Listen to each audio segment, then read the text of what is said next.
I worked in commercial radio for 40 years. When I arrived in the Columbus market, WCBE was my go-to station when I was not producing another radio show for my employer. Don't tell them that.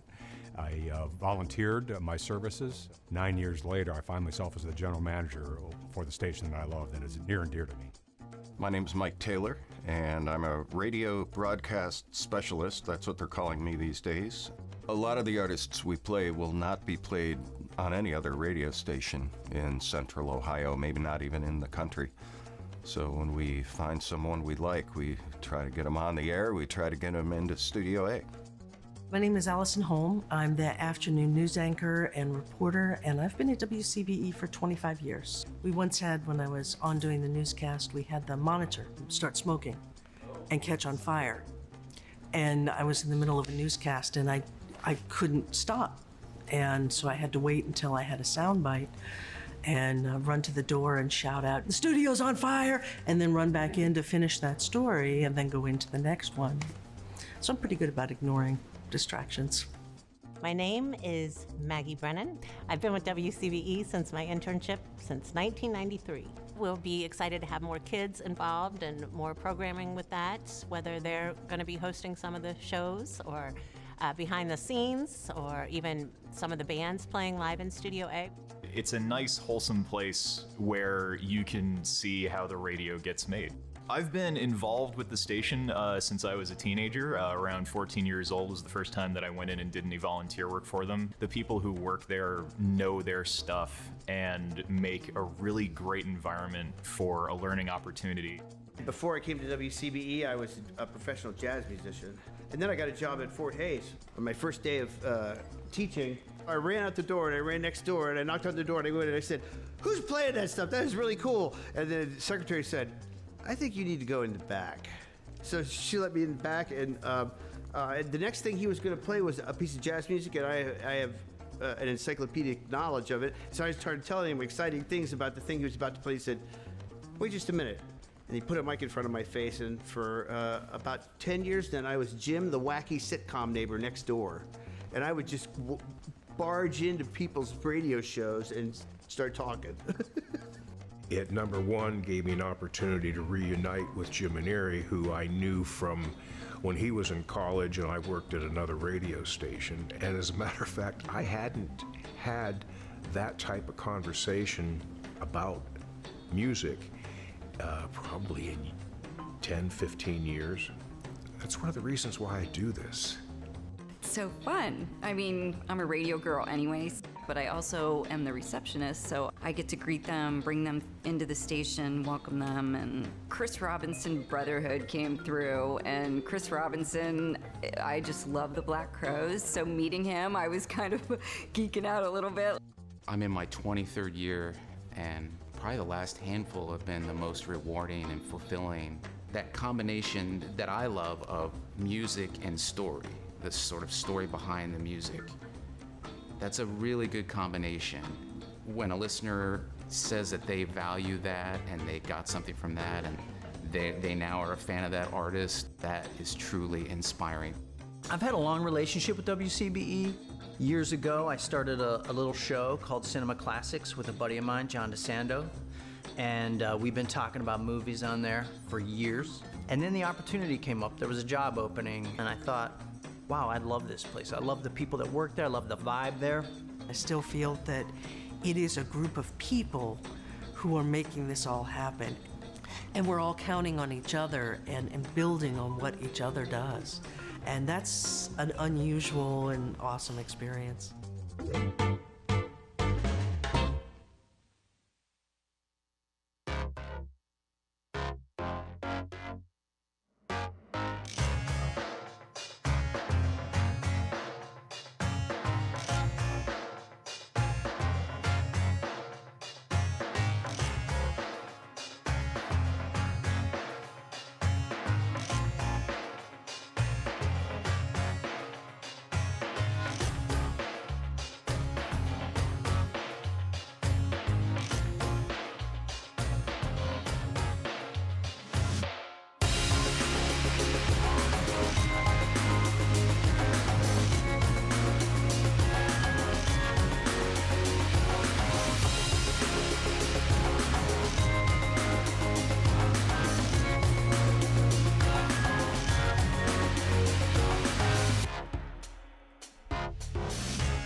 Our first attribute for our students is adaptability.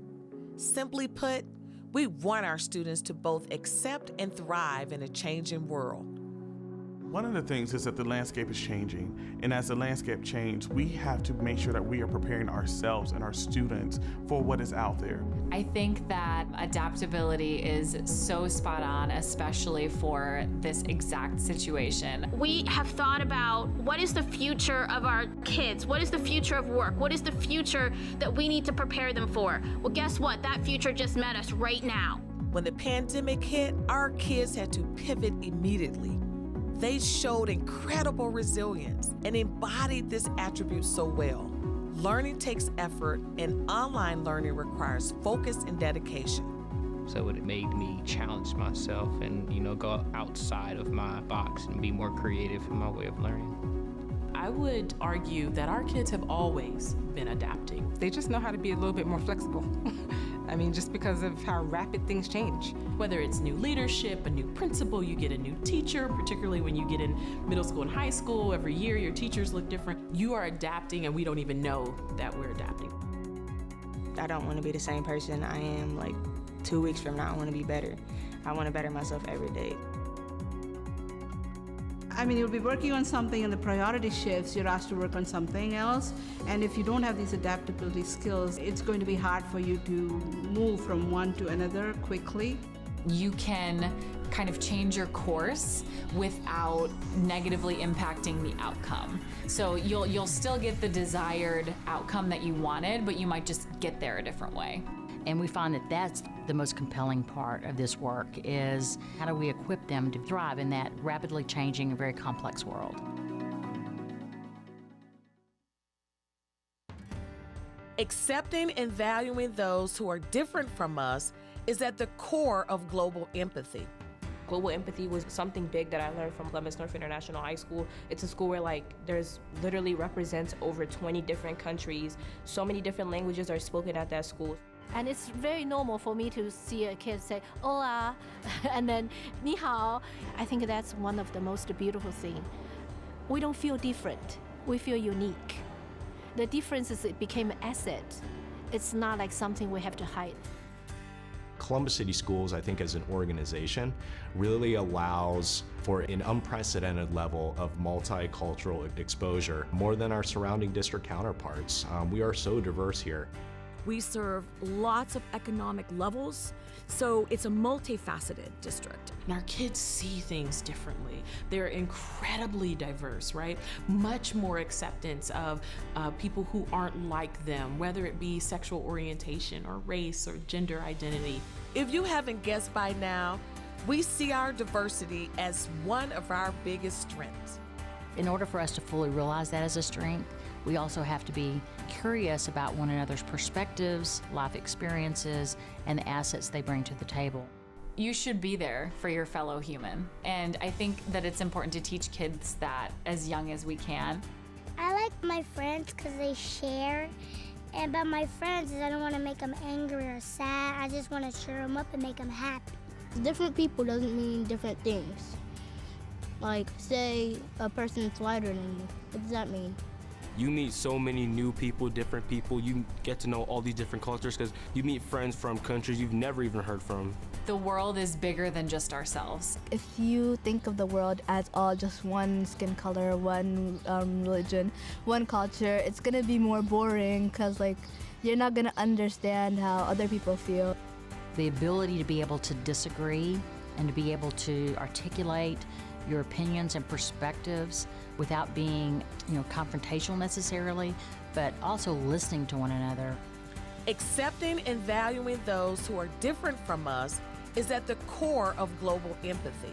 It's about taking action to celebrate and protect our differences.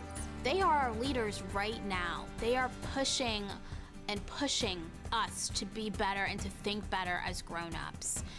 And that's exactly what we need and what we're looking for. The death of George Floyd, added an additional layer that we have kind of swept under the rug for a long time, and that's around inequity and racism. Our students were a vital part of helping our entire community know that there were things that we just can't tolerate as citizens. And we want our students to be change agents, and they really showed us that they could be. And I think we're very proud of that as a district, to know that our students are willing and able to stand up for the things that they know are right. This is the place where I live too. We always want to make the world a better place, so why not start now instead of waiting till it's too late? We have to continue to march, continue to protest, continue to converse.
Good evening, everyone. I am calling our organizational meeting to order. Will you please call the roll?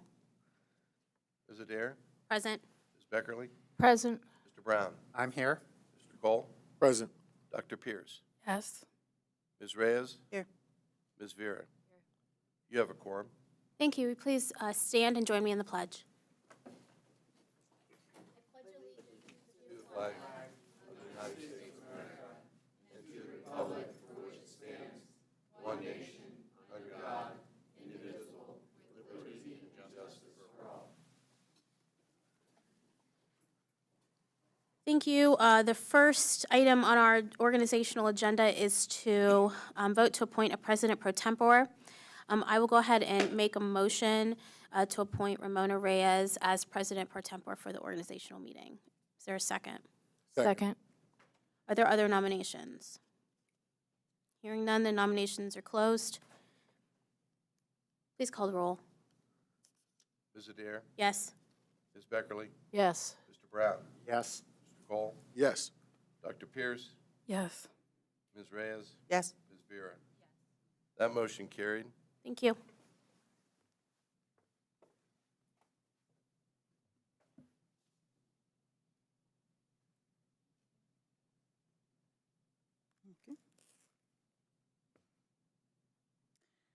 Okay, so we will review the agenda. Next on the agenda is we will have a motion to adopt the agenda. And we will have, under Board Matters, the election of the president for 2023, followed by the oath of office for the president of the board, election of vice president in 2023, followed by the oath of office. And then we will have the approval of the 2023 meeting calendar. Motion to, And then we will, then we will adjourn. motion to approve the agenda. Second. Please call the roll. Ms. Beckerly? Yes. Mr. Brown? Yes. Mr. Cole? Yes. Dr. Pierce? Yes. President Pro Tem Reyes? Yes. Ms. Vera? Yes. And Ms. Adair? Yes. Motion carried. Okay.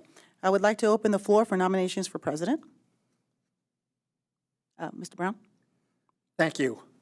In the interest of continued stability and steadiness that we need at this time, I nominate Jennifer Adair. Second. Any other nominations? I'd like to nominate myself. I think in the interest of where this district is going, we need a strong leader who's well connected to our community and can represent all people, as well as ensuring that we are accountable and transparent in our governance as a board.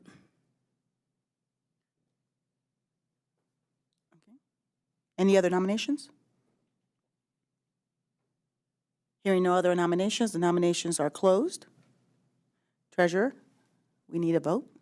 We do. And just as a reminder, you're voting by name. This is not a yes/no vote. Mr. Brown? Adair. Mr. Cole? Adair. Dr. Pierce?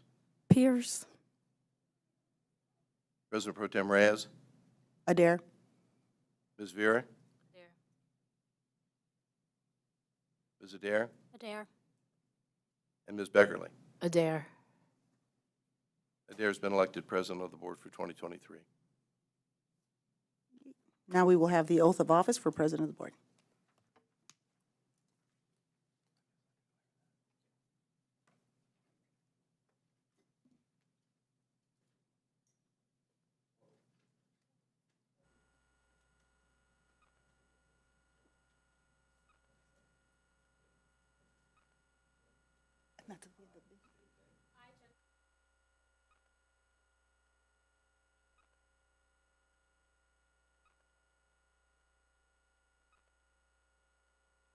Ohio. And the Constitution of the State of Ohio.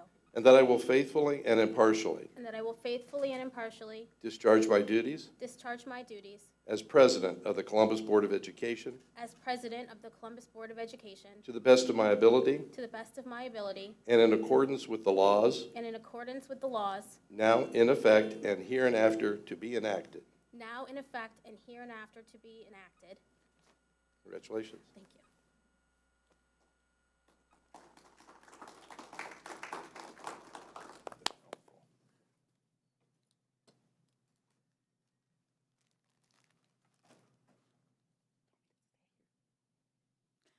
I would like to open the floor for nominations for Vice President. Madam Pro Tem, I nominate Christina Vera in the interest of not only just ongoing stability, but growth and development and leadership in this organization. I nominate Ms. Vera. Any other nominations? Hearing none. Treasurer? Mr. Cole? Vera. Dr. Pierce. Vera.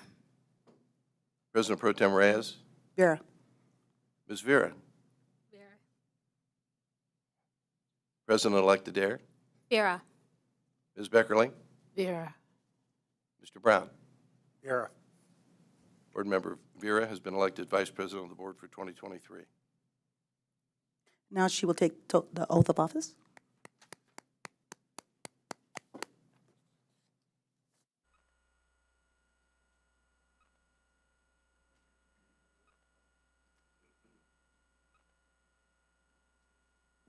Set.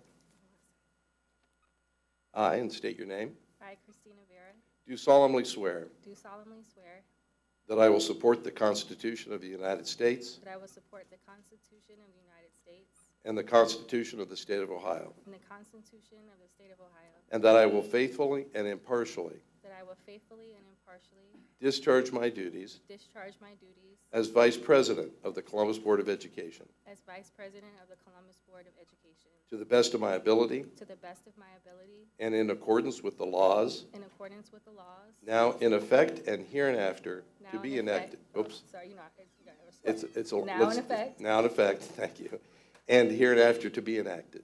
and hereinafter to be enacted. Congratulations. Thank I you. didn't break it up into a piece. I'm sorry.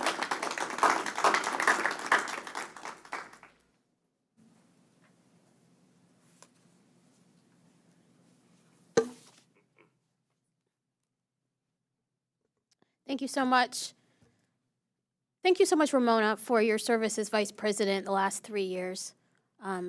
We went through a lot as a leadership team and as a board, and I just want to make sure that everyone knows how appreciative I was of you personally, and the board was for you for stepping up and being a leader during that time. So thank you for your service, and thank you for being our president pro tem. Thank you. Okay, so let's move on to our agenda. We have the approval of the 2023 meeting calendar. That has been attached for your review. Are there any, is there a motion to accept the calendar? So moved. Second. Are there any questions or discussion on the meeting calendar? Dr. Pierce. So I would like to motion that we move our meeting times from 5:30 to 6 p.m. This will allow for families who also want to attend our meetings to bring comment, concerned community members that want to attend to be able to attend. And I think it will also help our staff who are leaving the office at 5 p.m. to be able to adjust through traffic to get here as well.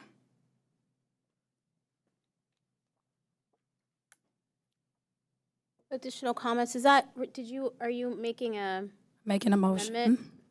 to amend it from 5:30 start times to 6 p.m. start time. There is a motion to amend start time from 5:30 to 6. Is there a second? Second. A discussion? President, I guess for me, it would be a matter of how the board will proceed. We started in at 6 o'clock. We have had a lot of meetings where we're here till 12, 12:30. The same reason, that means our staff is here till 12:30, 1 o'clock in the morning.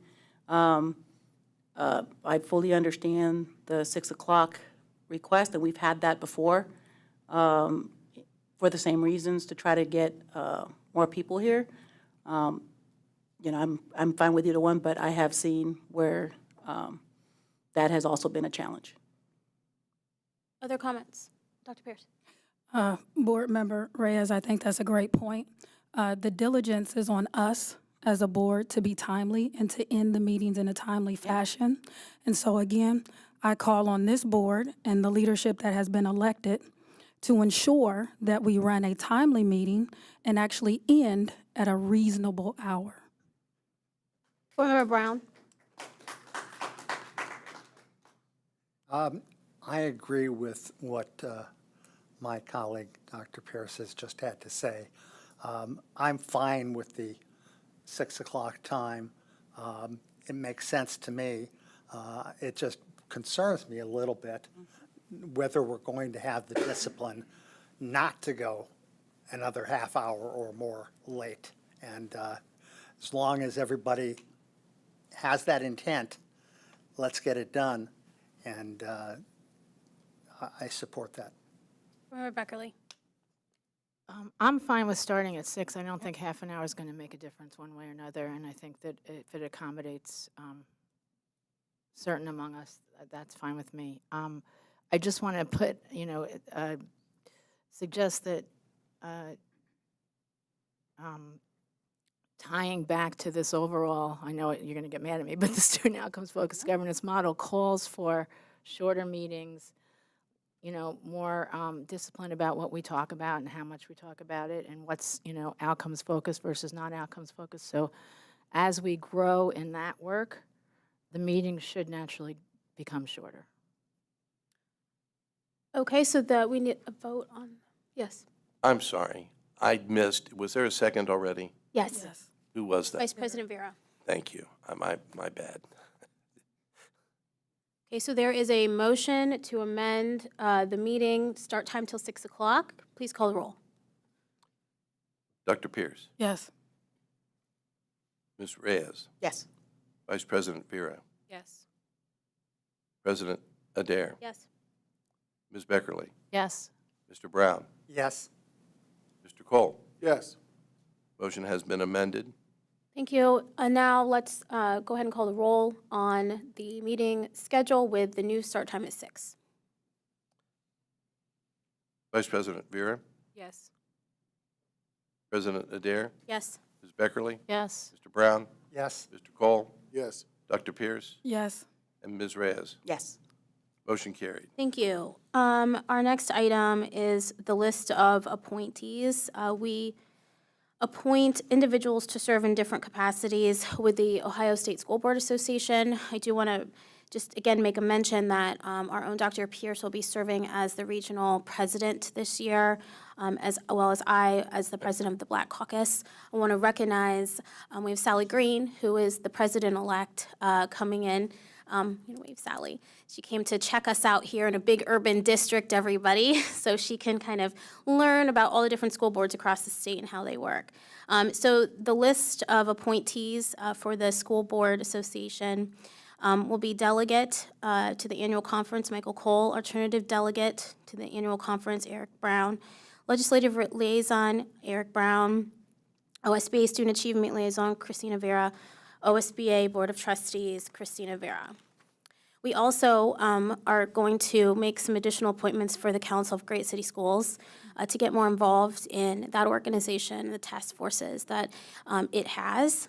So I will be, as the president, the liaison to the council. But for the English Language Learners and Bilingual Education Task Force, we have Christina Vera.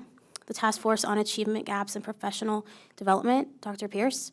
Leadership, Governance, Management, and Finance Liaison, Board Member Beckerly.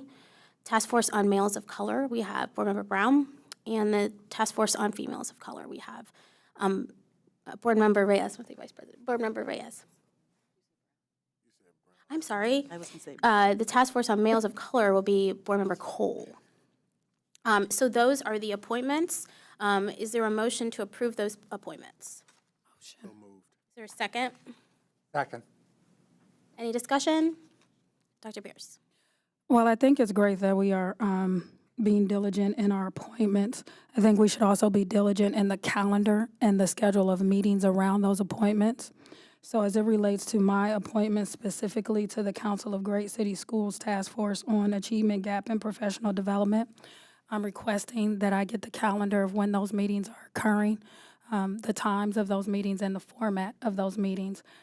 As we say, we want to be better as a board. I think providing each board member with all of that information prior to that appointment is key and critical. And so I, on behalf of myself, I don't know if other appointees would like that information as well. As it relates to OSBA, I can provide you all with that information, but I'm requesting that information for my specific appointment.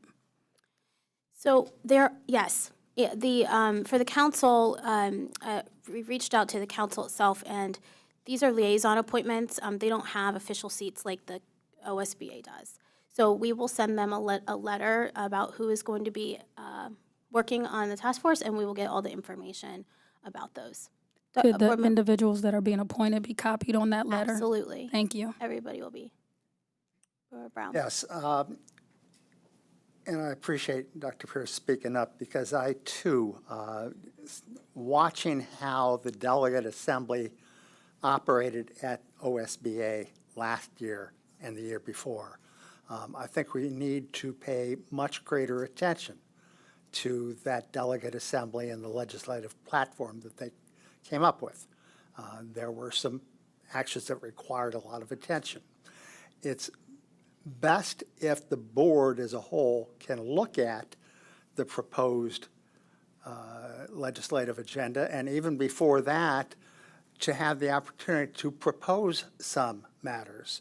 And we need to get better in sync with the timing and have information and materials sooner for everybody. Thank you. Thank you. So there has been a motion and a second with discussion. Go ahead and call the vote. President Adair? Yes. Ms. Beckerly? Yes. Mr. Brown? Yes. Mr. Cole? Yes. Dr. Pierce? Yes. Ms. Reyes? Yes. Vice President Vera? Yes. That motion carried.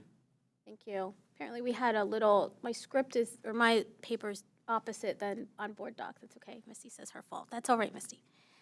So it says on, that was item 4.7, which is listed in board docs.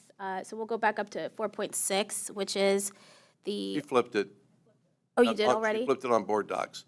Okay, you're so it's o- right now? So you're okay. So you did 4.3. All right, that was 4.6. So 4.7 is the resolution to adopt the evaluation schedule of the superintendent, treasurer, and internal auditor for 2023. This is the same schedule that we have been adopting for the past 3 years. It's attached. Oh, it's not attached, is it? It's in the body. Thank you. All right, is there a motion? Motion. Second. There's been a second by Cole. Discussion. Seeing none, please call the roll. Ms. Beckerly? Yes. Mr. Brown? Yes. Mr. Cole? Yes. Dr. Pierce? Yes. Ms. Reyes? Yes. Vice President Vera? Yes. President Adair? Yes. Motion carried. Thank you. That is the last item on our organizational agenda, other than a motion to adjourn, which we will do. And then we will go on break for a few minutes to switch seats and name tags, and we will call the meeting back to order for our regular business meeting. So is there a motion to adjourn the organizational So meeting? moved. Second. We are adjourned.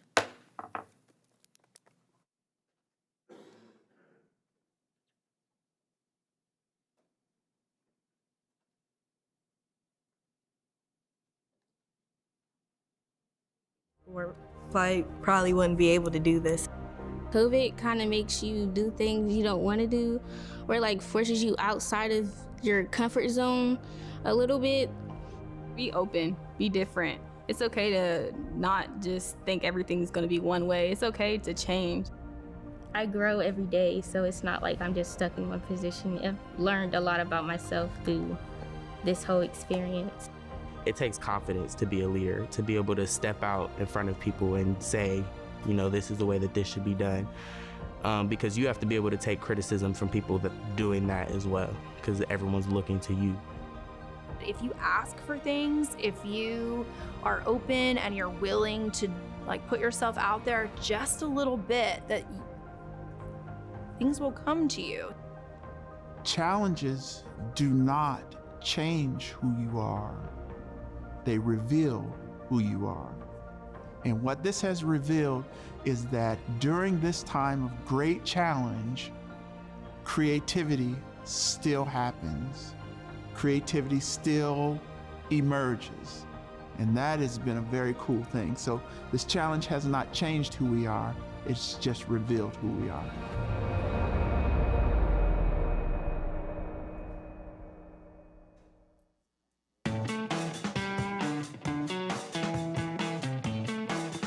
I used to get calls all the time from people asking me about the station.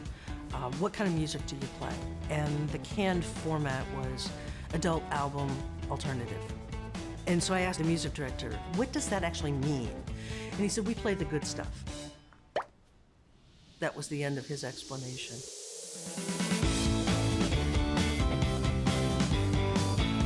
Well, AAA music is heavy on the singer-songwriters and the Americana, but we also include blues music, jazz, other styles like world music. It's not the same songs every other hour. And in 90.5's case, it's not even the same songs each week. WCB is pretty unique with all the variety of music that we can play and the variety of shows that we have. We've had John Prine, Ziggy Marley, Warren Haynes from the Allman Brothers. We have had Tedeschi Trucks. The list goes on and on. The thing that we have at WCBE is experts in music that know where the good stuff is. Homemade, locally produced programming is what we're all about, and just sort of sitting there and grooving out in a radio station, knowing that I'm doing the same thing with thousands of listeners across the state. I really dig that. I dig that sort of concept. We're all over the map. It's great music. You know, people that go, oh, I listen to everything. If you listen to everything, all you need to do is listen to us.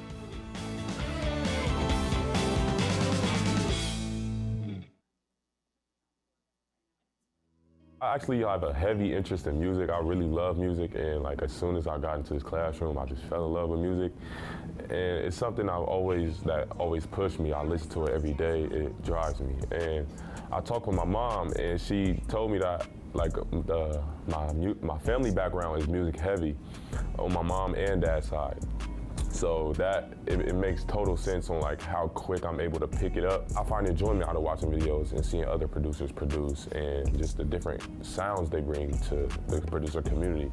So I just use that and I try to be as versatile as possible. I didn't even know he was a basketball player because I didn't even know like he was tall because everyone's on the same little size screen. I did get to know him as a music producer, and he would make great beats and very interesting, unique sounding beats. Like not just the same loops other people were using, but different loops, making his loops, chopping his loops in different innovative ways, just having a whole unique sound. I like beats that have very good bounce and weird bounces. So I like unusual beats that have weird sounds in them, but if it sounds good, then I like it. How I'm feeling and how I want other people to feel or react to my music, just like human interaction with the music basically is what drives me. Because a lot of times when I produce my music, it's based off how I'm feeling in the moment, and you will see that through my music. See me proud of what I did one day, I'm gonna be proud of my kids. I know what I'm making for the times that I live, ain't done, can't go out like this. Hopefully I climb to the top, but listen, be proud of what I did as a kid. My parents gonna be proud of what I did. Sierra is a young lady in my junior class this year, and I'm really excited to have her in the class because she has such tremendous potential. She's a real go-getter. She has multiple talents. She can sing, she can produce, she has good studio prowess, and that's something that's actually kind of hard to teach.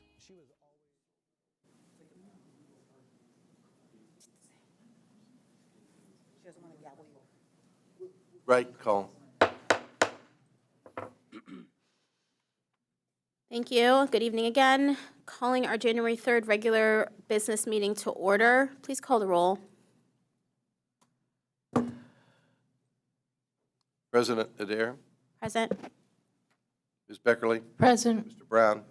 Present. Mr. Cole. I am here. Dr. Pierce. Yes. Ms. Reyes. Here. Vice President Vera. Here. You have a quorum. Thank you. And if you allow, we'll dispense with the reading of the pledge since we already did that this evening. All right, on tonight's agenda, we do not have any individuals here to speak on agenda items. We are expecting a report from our interim superintendent. Welcome, Dr. Chapman.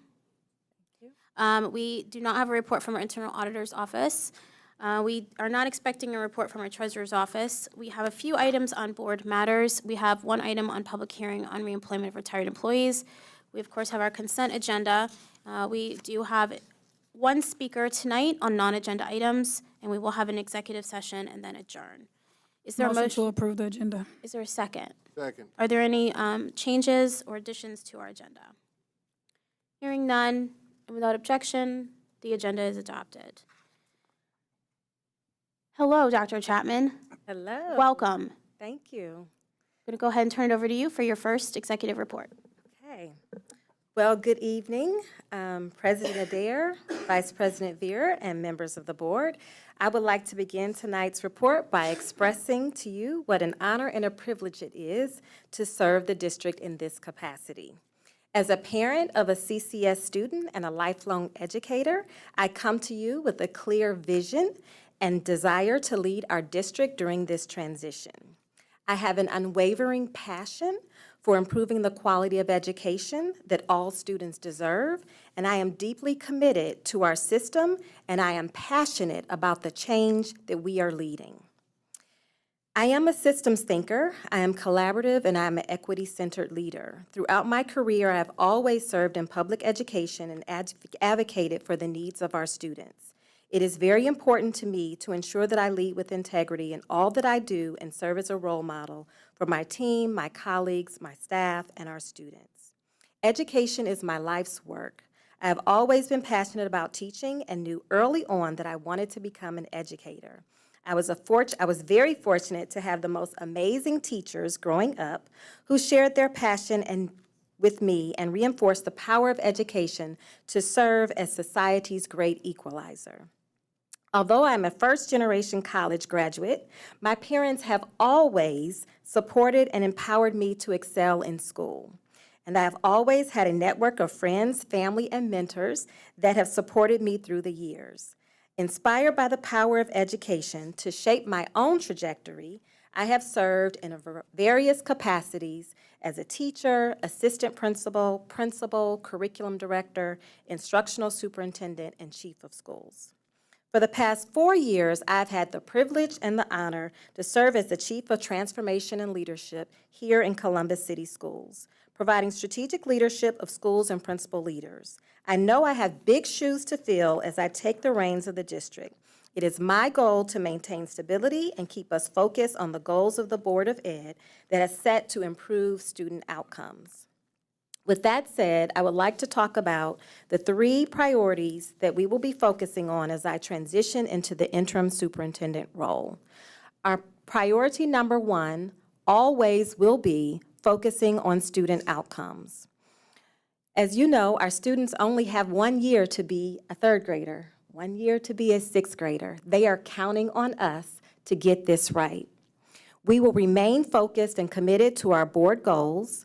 Internally, we'll be working to cascade the alignment from the board to our cabinet team and all of our staff members, ensuring that all of our teams understand that this work should be prioritized and make the connection between their work and our board goals.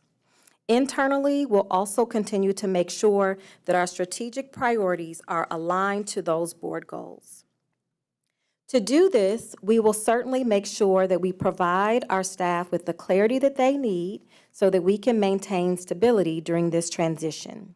We know that there is great work happening in our district, in our buildings, our classrooms, and our departments. I always say the magic happens in the classroom. And to our staff, some of which are here tonight, we see you. We know that the magic is happening in our classroom, and we're going to do everything that we can to keep the laser-like focus on teaching and learning. We will build upon the strong foundation that we already have. We do not need to change course at this time. Our strategic plan has outlined our strategic priorities, and we will again continue to make sure that we are aligning those priorities to the board goals.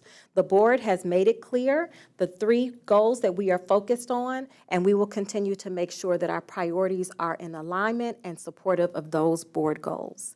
And more importantly, we will continue to make sure that we lift up the work of our Portrait of a Graduate.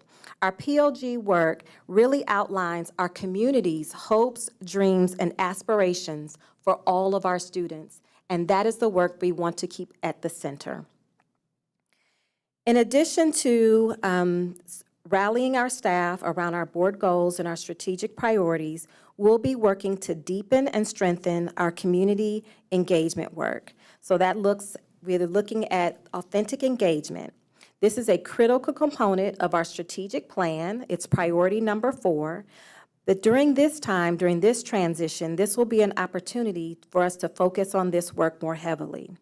alongside the Board of Ed, I want to make sure that we are engaging our students, our families, and our community stakeholders so they feel more connected and empowered in support of our board goals and our strategic priorities. This is why we are creating a community engagement action plan to meet with staff, community leaders, and key partners.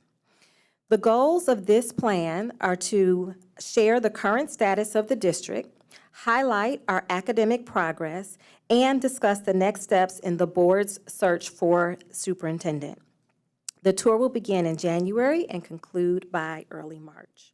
I look forward to visiting our schools and our departments in the coming weeks and getting out into our community to meet and reconnect with many of the people who make Columbus City Schools so special.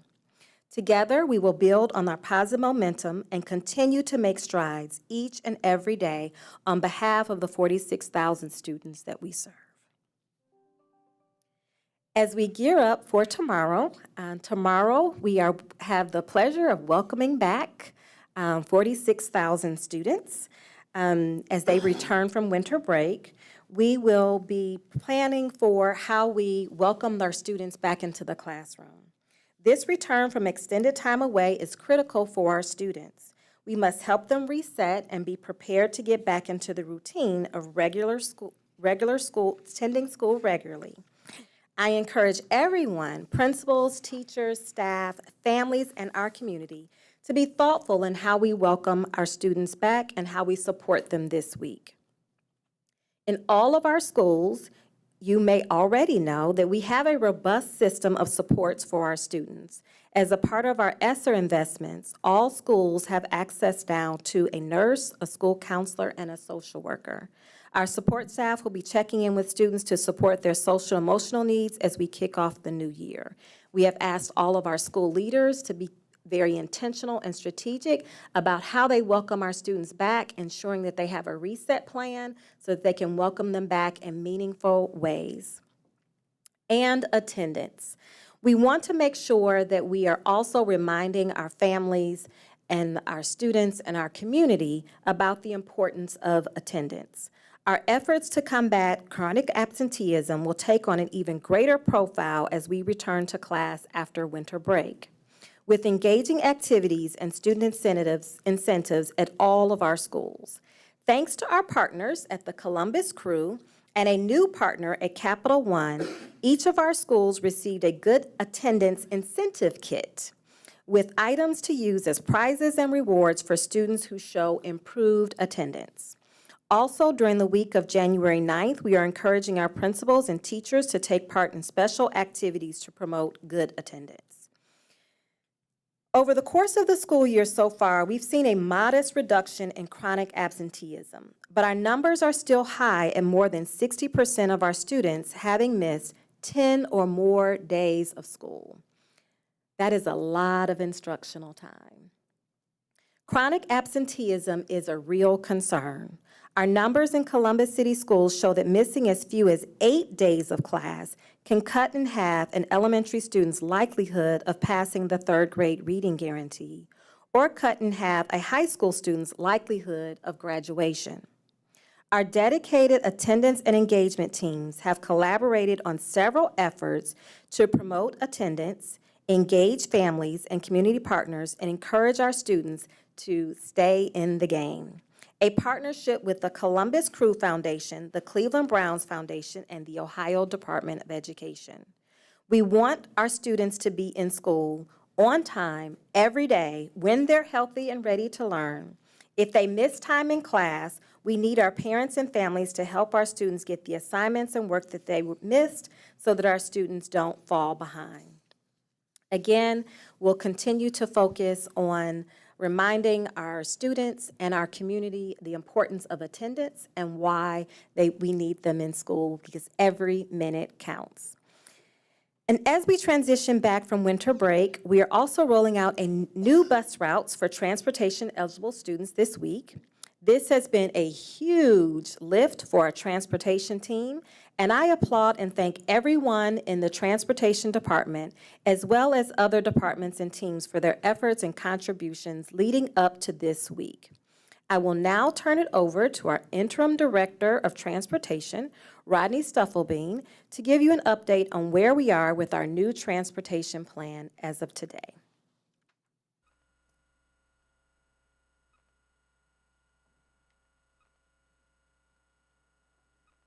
Good evening, President Adair, Vice President Vera, members of the board.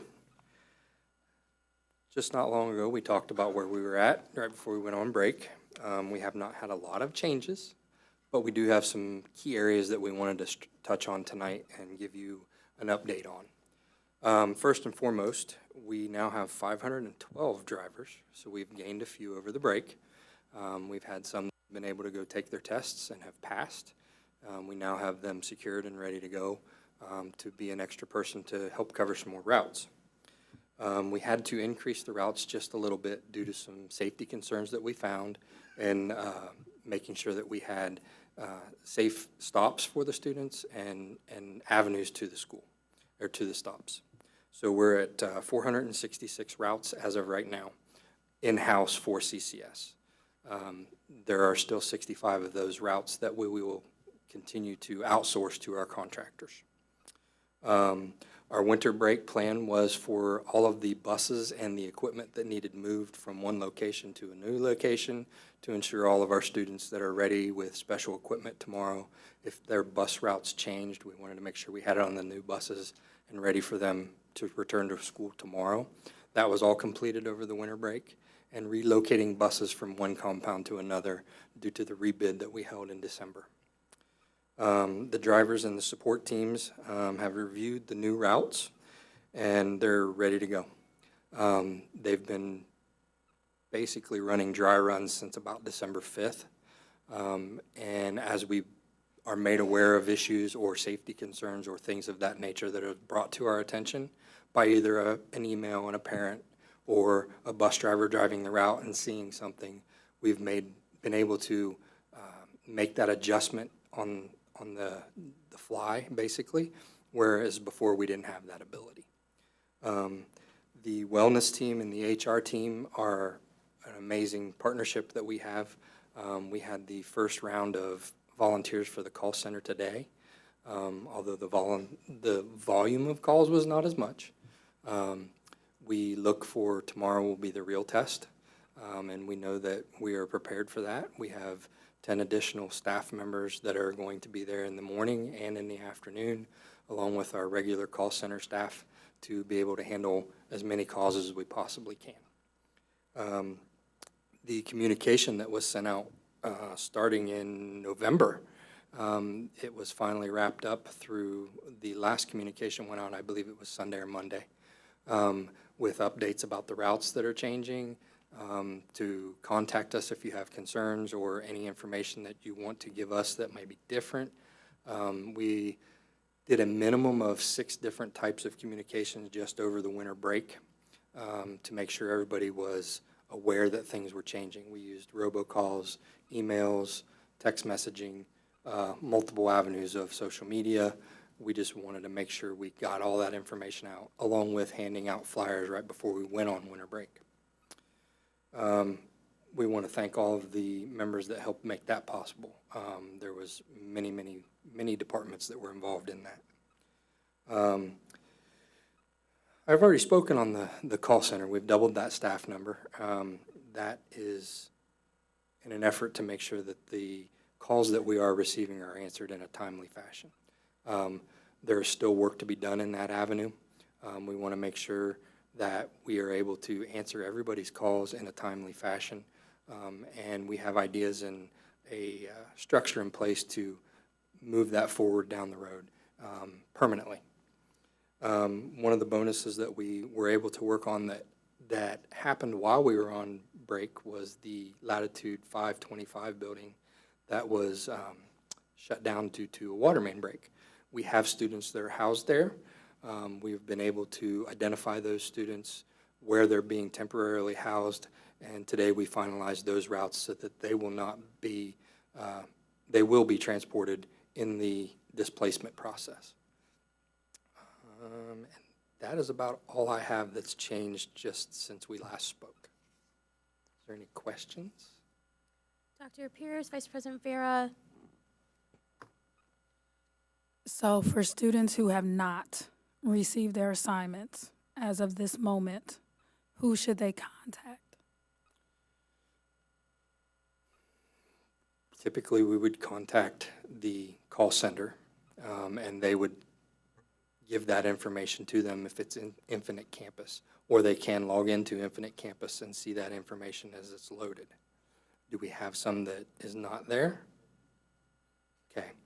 Is there, do we know that information that I can take and we can find out? Okay. If we can get that information. So those are the names that I know. Okay. I'm sure I don't know every name, though. So again, for the students and the families who don't have that information as of right now, that information is not in Infinite Campus, who should they contact? Understanding that we want to make sure that everybody is at school tomorrow morning. Correct. I'm going to have to defer on that, and we're going to have to figure out, as everybody that we've contacted and everybody that we know about has a route in that system. If we don't know that they're not in that system, I don't have an answer to answer that question. Thank you. Vice President Vera. Thank you. What exactly are the hours for the call center? Because I know over break, just seeing some stuff online, people weren't sure when the hours of operation. So what exactly is the hour of operation for the call center? The hours of operation over break was 6 to 4 p.m.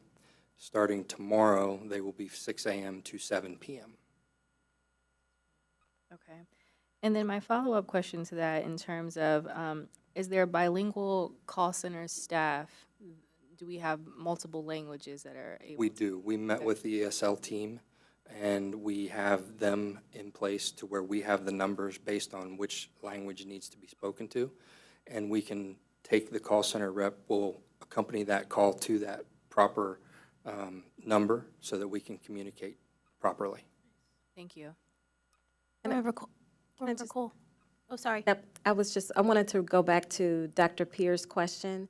If there are families right now that do not know their assigned route, they can reach out to us. They can call the help desk. They can call Transportation Department. Transportation Department will be open. The call center will be open beginning at 6 a.m. tomorrow morning.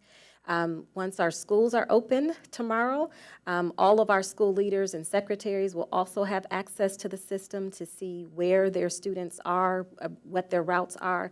So they can call either the help desk, they can call transportation, they can call their school. We will make sure that we get them connected. The number for transportation? 614-365-5074. 614-365-5074. My apologies. And if there's staff members, if you know of someone who has reached out to you, a neighbor or friend, that has not, have not closed the loop with them on their route, please send us the email. We have teams that are working behind the scenes, and we will make sure that we close the loop and follow up with them to get them the route. We want them to be in school tomorrow. We want them to have the information. The team has done a really good job of sending out notices. I must have received at least 12 notices for my own son's change in transportation, and I keep checking it to see if it has changed, but it's the same information that continues to go out in a variety of different formats. So we will make sure that we are responsive to the needs of our students and make sure that they have the right information so that they can get their bus. We do not want them to miss their bus in the morning. Thank you. Board Member Cole. Thank you, Madam President. Thank you so much for giving us this, again, quality update. Quick question on the charter non-public side. Is there a quality control, or are you all considering a quality control measure that helps you understand if students have been entered into the system, or help us capture that net of students that may have not been entered into the system? We won't know if they're not entered into the system until the school tells us. So we have a follow-up process in place right now with our charter non-publics, that when we are communicating on a daily basis with all of them to make sure, by sending rosters of students, we want to make sure we capture everyone.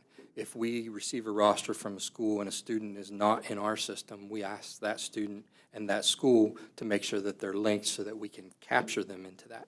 So we're checking that on a daily basis. Okay, and have we confronted that situation often or no? It changes quite frequently because some of those things may be as simple as the student's not linked now because an address has changed or they've moved or things of that nature.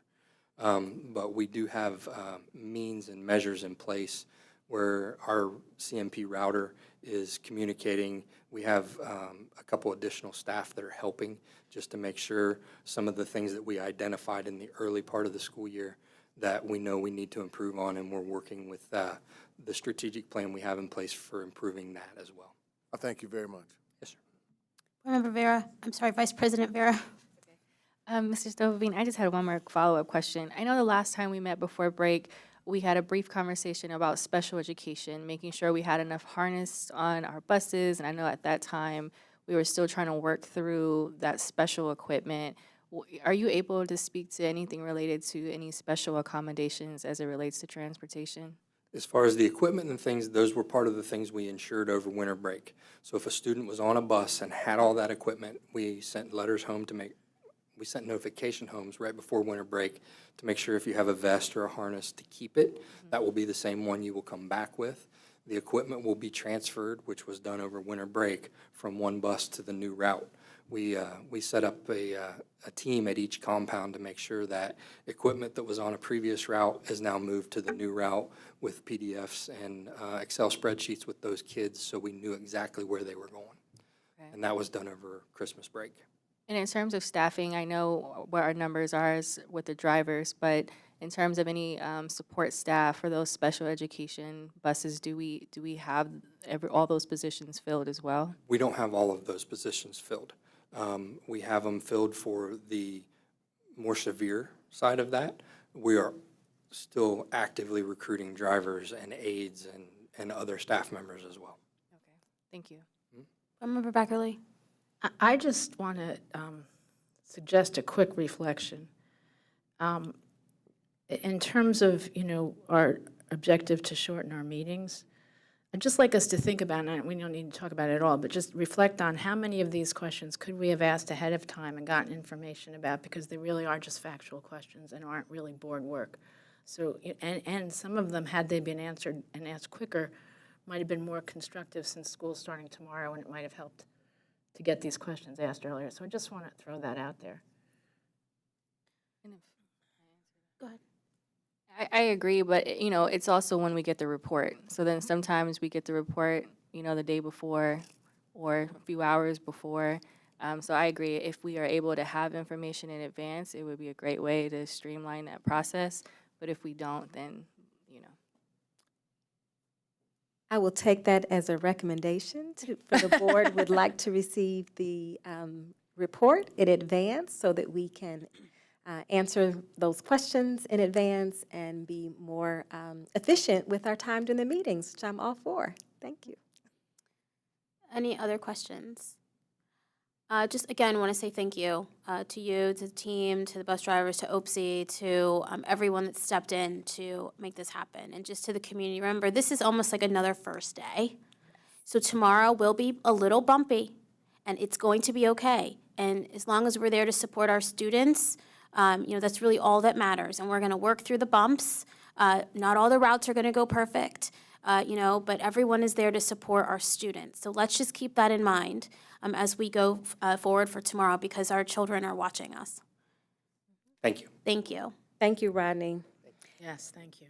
And let me just also say one more time, just in case they missed it, I want to say thank you again to our entire transportation team. And that means everyone, our drivers, our mechanics, our aides, our supervisors, our administrators. As President Adair said, this is a huge undertaking to change routing software and systems mid-year. It's almost unprecedented. Usually this takes, the team spends the entire summer routing our students and preparing for those routes for the new year. So I just want to say again, thank you to our entire transportation team for your Herculean efforts in making sure that we reroute all of our students. And again, we'll continue to work on our messaging, but we are responsive. And I do recall Rodney mentioning that we had sweeper buses that we'll be able to mobilize and deploy, because now at this time we have more drivers than we have routes. So that gives us more flexibility to be nimble and responsive to the needs that arise on any given day. So again, thank you to our transportation team, and thank you to all of the central office teams that have been mobilizing and supporting this effort, have jumped in and have provided staff to serve and support additional capacity to the call center. We certainly appreciate your efforts and rallying your support. Next, I would like to welcome an esteemed guest we have with us tonight. I Know I Can Executive Director Katina Fullen. Katina is here to tell us about an exciting new partnership we have on the horizon.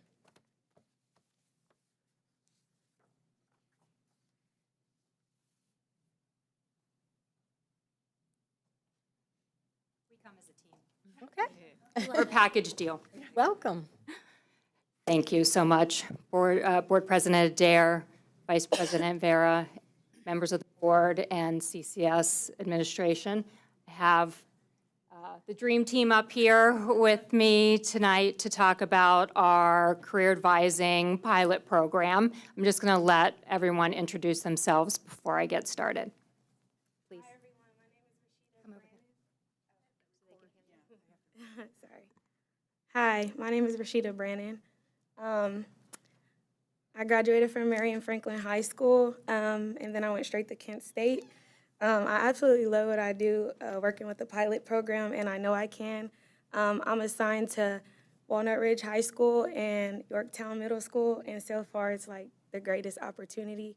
Oh, okay, yes. So Rashida Brannon, nice to meet everybody.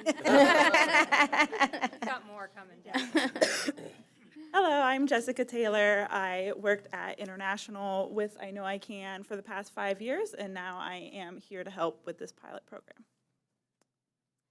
Good evening, everyone. My name is Ashley Logan, Director of College Advising at I Know I Can. I've been around for a while, so good to see you all. And good evening, I'm Kim Ebreck, and have been a part of I Know I Can for 15 years, just celebrated my anniversary, and I'm pleased to be here this evening. Thanks. All right. And you all know me. I've been here 17 years, going on 18, and just happy to still be here and doing some of the best work that I've ever done in my career. So with that, let me get started. All right. Are we up? Not up. Scott, you told me it was easy. I'm pressing the green button, and nothing's happening. Do you see that I'm pressing it? I really am. Oh, wait, it's delayed. Sorry, it's tired. There we go. All right. So I'm just going to start with what we all know, and that is CCS, whether it's the teachers, counselors, administrators, they have been, pre-pandemic, they were innovative, they were focused on partnerships, whether it was within the district or outside, and then this thing called COVID-19 hit all of us. And now we are saying that the time is more critical than ever to reestablish our partnerships and continue on with the innovation that we were working on pre-pandemic. We know that COVID-19 has been called the Great Educational Disruption. We know that because of COVID-19, we have seen very steep declines in college enrollment and degree attainment. We also have seen, as we all know, student disengagement. That comes from trauma, that comes from mental health, from isolation, from exhaustion, right? I mean, how many memes have you seen as we moved from 2022 to 2023 about, you know, let's move on from we don't want unprecedented times, we want precedented times, right? We don't want back to normal or the new normal, we just want normal. And I think our students would agree with all of that, that they just want a sense of normalcy. And so this pilot for us is a way to help students re-engage, a way to help them find their why. And I think all of us over the last few years have lost our why in some cases or need to be reminded of our why. And so that's what we're hoping that we can help with through this pilot program. Our ultimate goal is, like all of us, and that's to help students make the connection to the work they're doing currently to their future goals, right? The work you have to do today, while we may love it or we may hate it, it is connected to what our future goals are and what we can accomplish in the future. So over the last few months, we have started, thank you. We have started working with some schools, and we'll go over the schools here in a minute. Schools, administrators, teachers, counselors, principals on this career advising pilot. If you can recall, prior to COVID, we had started a similar pilot with 5 schools, 5 middle schools focused specifically on 8th grade. That was kind of getting completely ramped up in February and March of 2020. And so what we're bringing back is nothing new, but maybe new with new in that there's a renewed sense of urgency and energy around this pilot. So what we know is that pre-pandemic, college enrollment rates hovered around 45 to 50% here in Columbus City schools. Coming out of the pandemic, we are hovering at about 34%. Now, we will get our National Student Clearinghouse data back in the next couple of weeks to know more about the class of 2022, but coming out from the class of 2021, we had a 34% college enrollment rate immediately following high school graduation. So we know that students enroll within a year, they may take that first semester off, or within 2 years. So the numbers will continue to increase, but we know that is caused by COVID, right? Students are trying to figure out what they want to do. There are lots of opportunities to go straight to work and make a good wage right now. So I think students are trying again to figure out their why. So what we're trying to do is, how do we keep students thinking about their why? How do we help them create their plans for success after high school, right? So once they graduate high school, what are their plans for after? And if we know in our best years, around 50% or so of them enrolled in college, how do we do 2 things? One, how do we increase the number of students who enroll in 2- and 4-year institutions, who enroll in high-quality credential programs and job training programs that get them where they need to go post-graduation. So this is, if you take 50% of our students enrolling in college, now we want to increase that, but we also want to make sure those students who say, I'm not ready for college now, not yet, or know that they have just as many resources and access to programs and services that once they graduate, they can go into credential programs and job training programs. And so that's something newer for us, that we would be tracking and supporting students who don't go into a traditional 2- or 4-year institution after high school. We also are working to make sure we're connecting what's already happening. So you've got teachers who are doing great programs around, career pathways. You have grants like the JPMC grant. There are things happening in the city. We now have Columbus Promise that has an earn and learn component. And so this work isn't to supplant anything that's currently happening. It's really to supplement, to leverage, to connect, and to make sure that we fill in any missing gaps for students. You also have great CTE programs. You have 2 wonderful career centers. And this, what we think with the pilot, is this is for every student. So in your high schools, students who prefer to stay there and stay there 4 years, but They still need to know what they want to do post-high school. They still need to know what opportunities exist in college, whether it be 2 or 4-year credentials. So quickly, the pilot, what some of our folks are going to cover, we're going to talk about the curriculum and how we engage the students, our progress measures, and then we have one early success story that we'll share. So quickly, here are the schools that we are piloting in this year. Some of them started in November, but we've done a slow rollout, and so most of the schools will start the second half of the year. All 6 regions are represented, 6 middle schools, 6 high schools for this first phase of the pilot. So what does this look like? Students will have weekly classroom-based lessons around college and career readiness.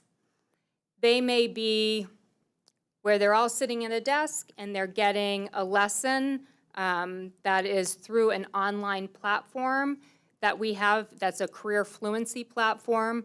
They may be doing trips to college campuses, to employers around the community. And we have a virtual reality system and software that we will be using with students in the classrooms, and we'll show you that here in a minute. So when we talk about this Career Fluency online platform, you all are familiar with SchoolLinks. We've had Naviance in the past. This, again, is where we fill in some of the gaps.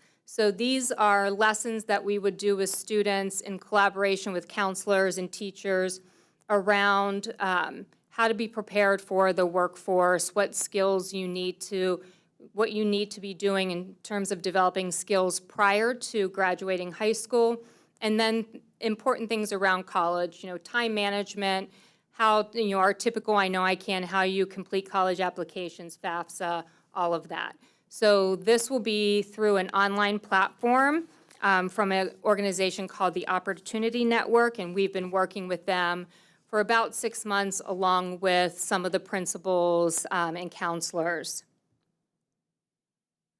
The next thing that we're doing, I just mentioned, is the virtual reality. So those of you who have kids, maybe they have the Oculus system, the Oculus goggles, and the handheld controls. So there is a company called Transfer who provides the technology that is loaded into these goggles where students can explore different careers. Some are skilled trades and some lead up to architecture, engineering, and they're adding a healthcare component here shortly. So students will be able to actually do lessons where they are, they are doing measurements for, a building blueprint, and they are doing measurements for the blueprint. They may be operating a forklift. They may be using power tools. It just depends on students' interest and what things pique their interest and what they want to explore in terms of careers. So that is just a way to start getting students familiar with the types of careers, the terminology that is used, and then once they express interest in one of the things that maybe they had a chance to explore, then our folks will start working with them to dig a little deeper. What would it take to be able to do this job? Is it just job training? How do you progress to a credential? How do you progress to a 2-year or 4-year advanced degree, right? So how do you build on your interests so that if you decide you want to become an architect and this is the degree or pathway you need to go, here are the steps in between that you can take, whether educationally or with job training. So we're really excited about this program. I know that your CTE director, Jenny Mead, is also looking at this.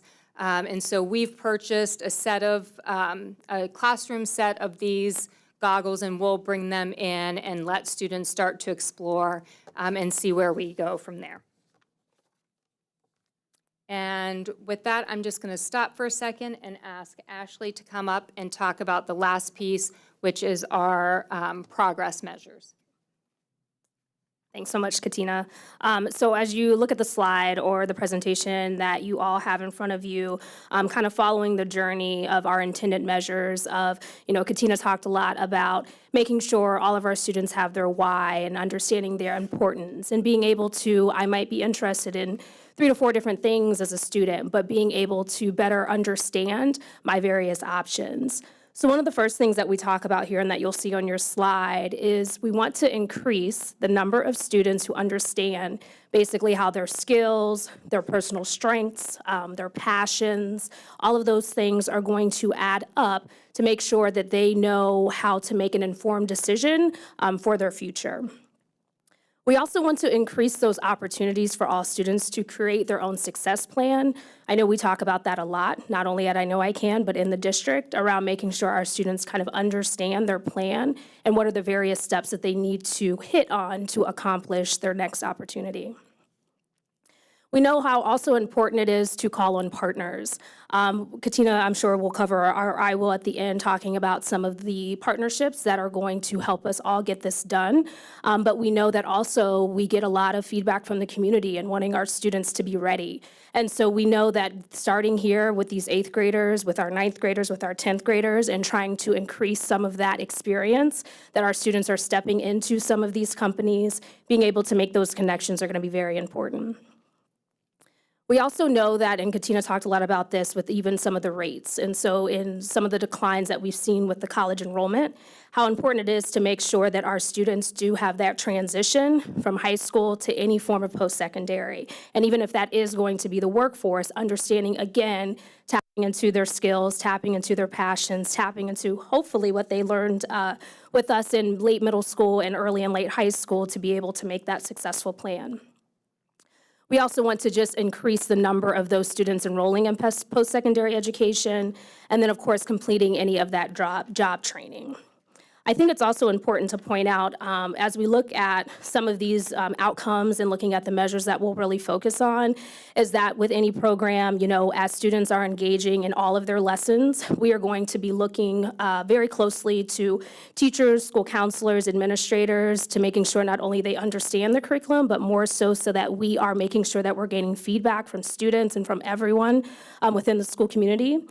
All students will engage in various pre- and post-tests to making sure that we are also being able to identify and look at the measures of success in a lot of ways to see hopefully increases within that. And then we also will work very closely with the partners. So with our college campuses, maybe, looking down the future for how many of our students in the pilot are going to apply to those colleges, or how many of those students eventually will land in some of those various career companies. So that's just a little bit more about the intended outcomes. And then I think our last slide may be around our partners. And so Katina alluded to a few of them already, but I'll have her tap into a little bit more around everyone's role. Thanks, Ashley. So just to end with my part, this is an initial list of partners. It certainly doesn't cover all of them. But what I think is important is how many community partners really have stepped up to say, we really want to help because we want, we know that our students are needed as part of the talent pool in our community. We know that our students need to be prepared for life after high school, and the companies are coming forward to say, how do we help with that?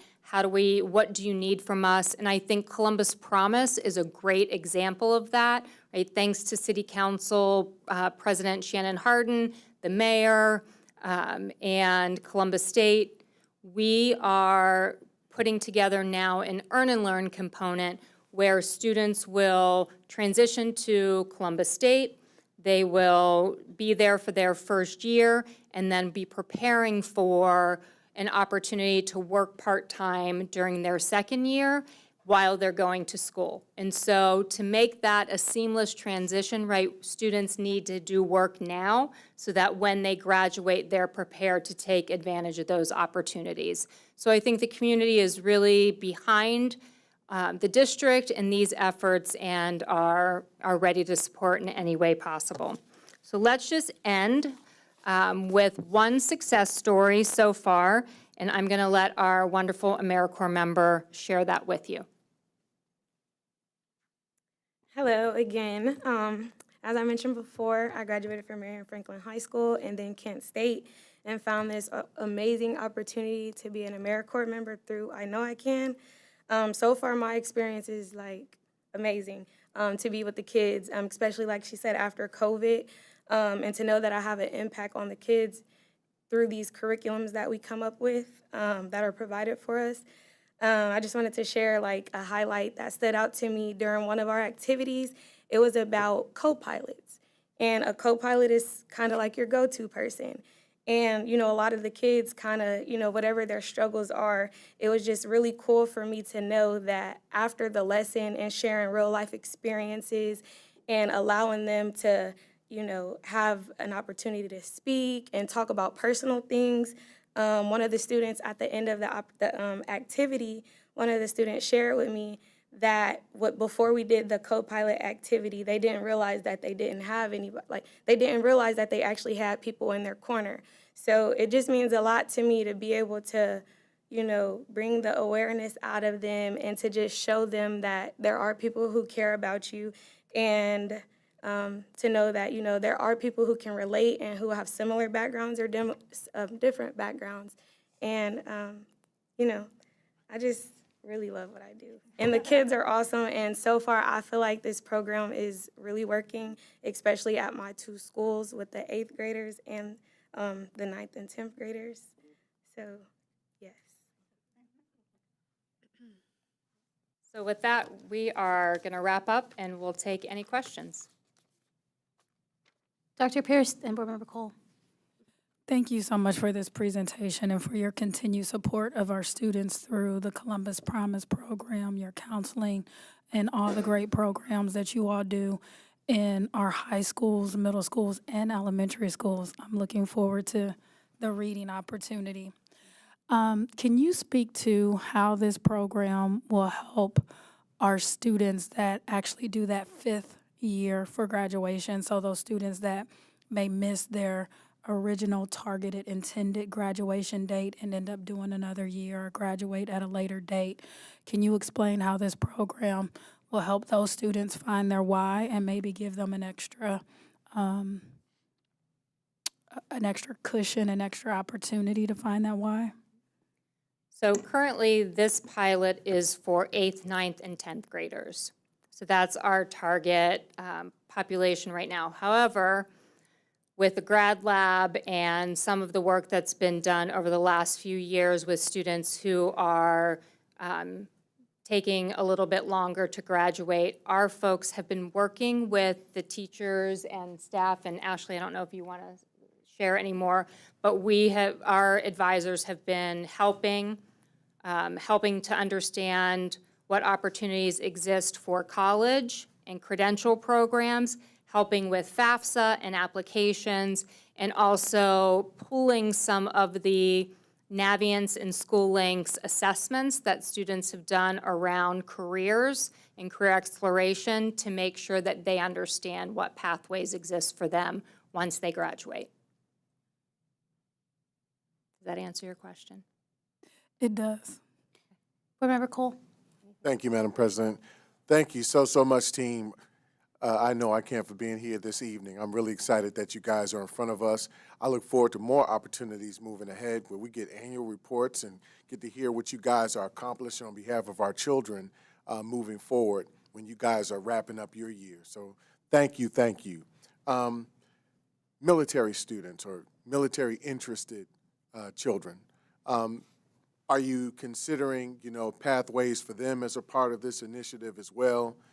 Many of them may not even have knowledge that military involvement also provides you college credit. Your experience in that environment can also be transferred over to a collegiate environment. Very few children, very few students, families know that. Are you having those kinds of conversations as well? Yes, but I'll let you hear it from our two who Ashley, who leads all of the advisors, and sort of what training they get to be able to have those conversations. And I don't know if, Jessica, you want to add as a college advisor so that you hear it from the experts. Awesome, thank you. Thank you.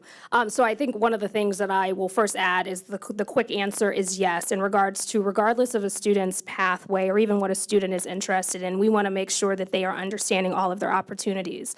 So I think it's important that even if we're getting in front of them in 9th, 10th, and 11th grade, and they decide on the military, our hope is that they would have received some of that great curriculum and content from us to best understand that if I want to go to the military, hey, I remember really being interested in that health science field that my I Know I Can advisor or my counselor talked to me about, and hopefully also in our connections and in our partnerships with some of the military, professionals who are coming into the schools, counselors, I Know I Can, we're working side by side to set up those visits, being able to kind of help a student, again, understand their interests, being able to know now they're interested in the military, and talking to those reps and kind of putting together in a lot of ways the success plan, just on a different level. So short answer is yes, and that's kind of an example of what some of our advisors have already been doing in the past. Okay, and that's ASVAB prep too? Correct. Vice President Vera. Thank you.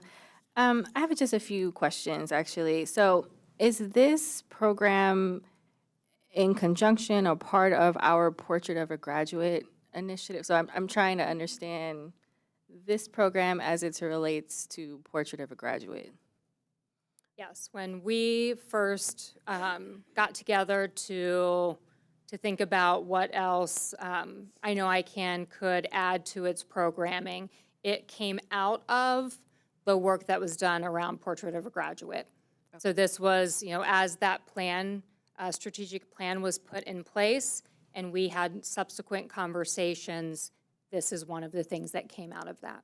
Okay, thank you. And with that being said, I know earlier you mentioned partnerships and really looking at ways. So those same partners that we've already kind of collaborated with in regards to Portrait of a Graduate, have they been able to have input or part of the conversation as it relates to this particular program?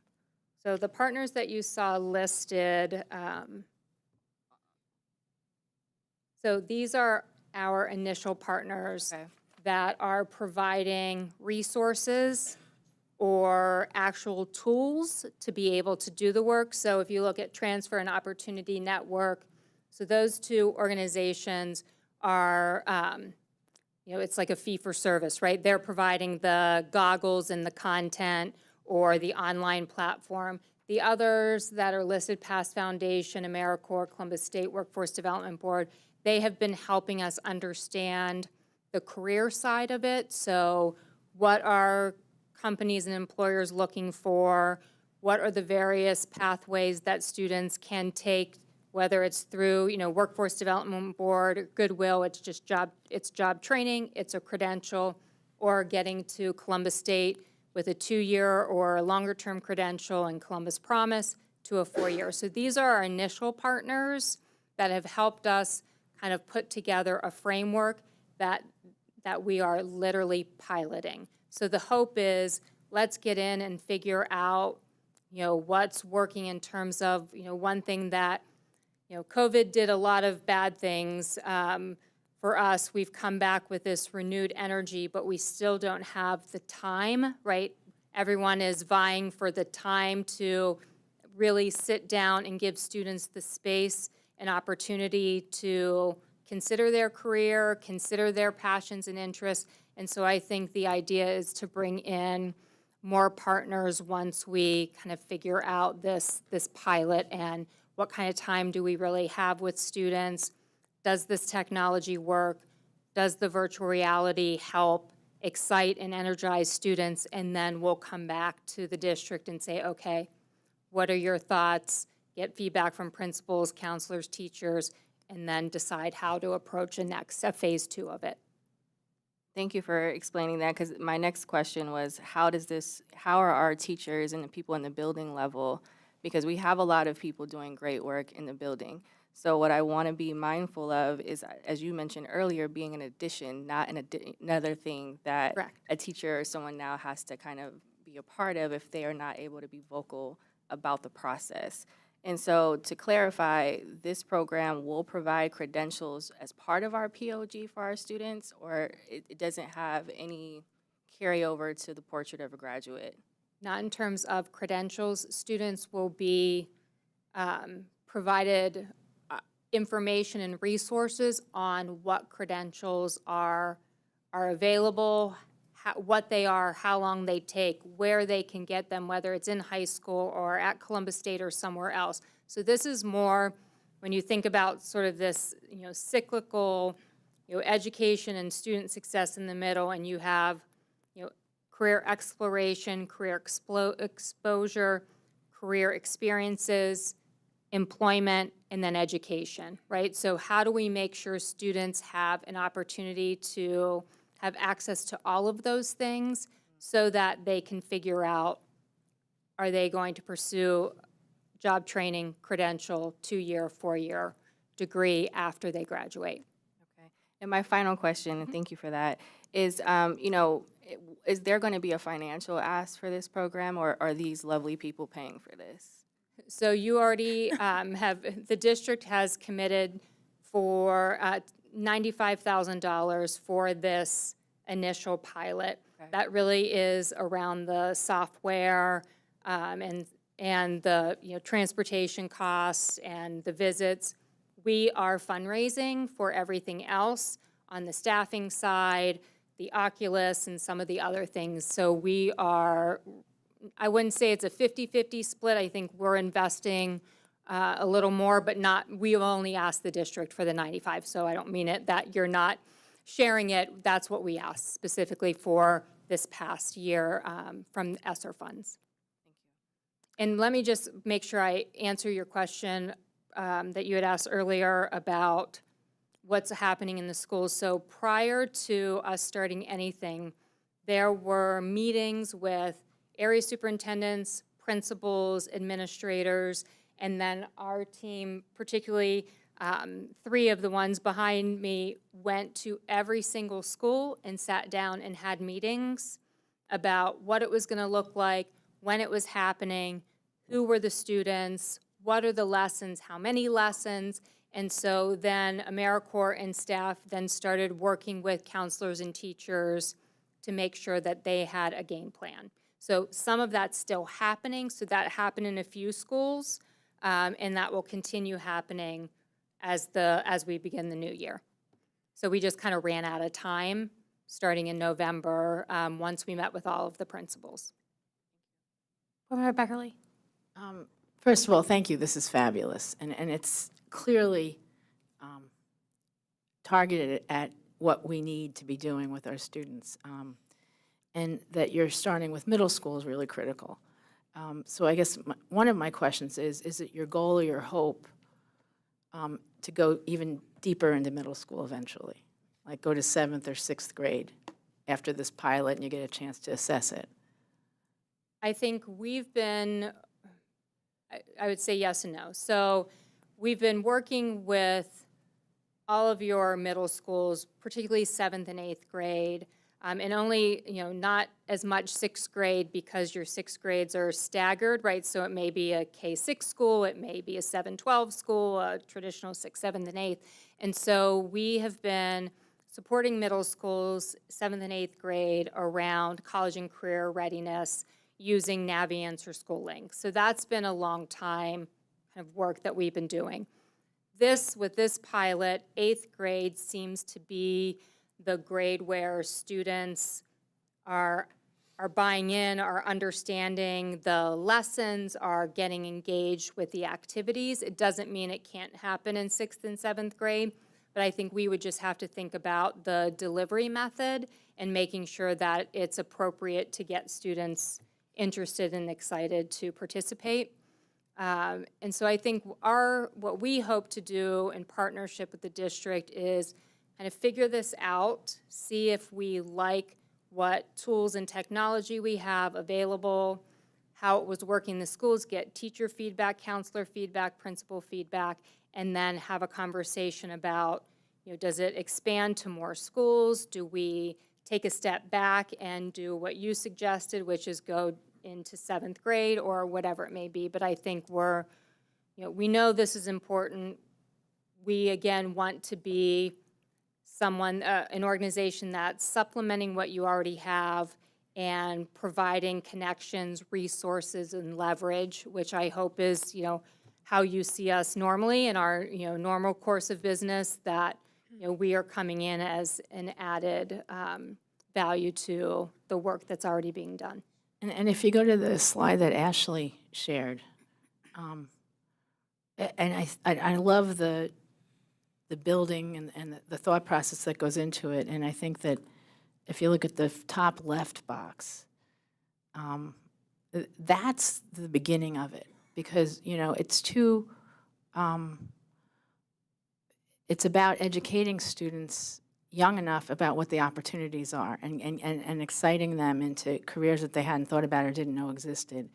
And I'm wondering, and I'm not saying this is true here, I'd be curious to know how or maybe have you thought about how to measure whether they're really, like, how do you measure whether they're really getting it? Because too often we say, oh, we did a career day and they got to talk to all these people and it just goes like this, So we don't need to go into this here, but I like that you're talking about measuring that and seeing if it weighs. Then the other thing is when you get to the third box along the right, where it's the top rather, where it says stronger relationships and partnerships, I'm assuming that if this takes off and you've got students who are interested in construction or students who are interested in, I don't know, whatever careers, in addition to the sort of more traditional ones, you're going to be looking for people in the community to be these partners in building these strong relationships, because that's the second place where you can really draw the kids in. I'm